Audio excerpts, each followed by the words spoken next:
İnsan turmuşini kapolatga ega qilish uchun mazkur aqliy quvvatni ishlatish va taraqqiy qildirishga muhtoj. Demak, insonning ikki dunyoda baxt saodatga erishishi faqatla fikr tafakkur qilish va aql ishlatish natijasida borliqqa keladi.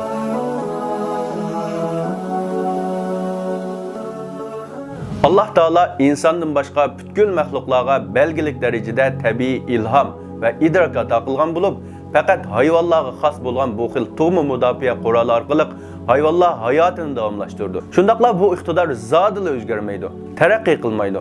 Alloh taolo o'z xazinasidan hayvonlarga ato qilgan mazkur libos soyasida hayvonlar tabiiy ofatlardan va kushandilarning hujumlaridan o'zini qo'g'dashda boshqa hech qanday bir qurolga muhtoj bo'lmaydi.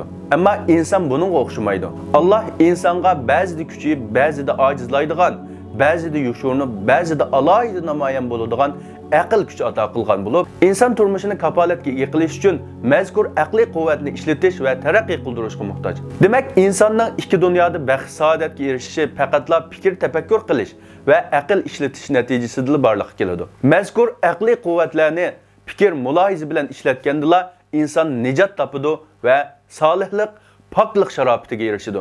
Aksicha bo'lsa halokat yo'liga mangan bo'ladi. Alloh taolo shubhisizki uningga biz yo'lni ko'rsatdik. Mu'min bo'lib, yaxshi yo'lda mengib shukr qilg'ichidir yoki kufrlik qilg'ichidir degan muborak so'zidan shu ma'noni ko'rib olaymiz. Agar inson Alloh taolo ato qilgan aqliy quvvatini dunyodagi tirikchiligi uchun ishlatib, muayyan ish bilan mashg'ul bo'lmasa va yoki oxirat uchun yaxshi amal qilmasa, shundoq hayvondan ojiz bo'lib qolgan bo'ladi. Amaliyotda inson dunyo tirikchiligining kapolati uchun nurg'un tadbir vositalarga muhtoj. Bu xil vositalar ichida o'zaro yordamlashish va ijtimoiylikni, ya'ni jamoat va jamiyatchilikni kuchaytirish eng muhimlaridan biri. Mundaq chiqilib aytganda, tirikchilik ishlarini joyida yo'lga qo'yishning eng yaxshi tadbiri insonlar orasidagi o'zaro yordamlashish va bir nuqtaga jam bo'lishni amalga oshirish hisoblanadi. Yagona yolg'iz jamoatsiz yashash insonni hayvonlardan ojiz holga keltirib qo'ydiganligi uchun hamon boshqa odamlarning yordamlariga muhtoj bo'ladiganligini tunib yetish to'liq muhim.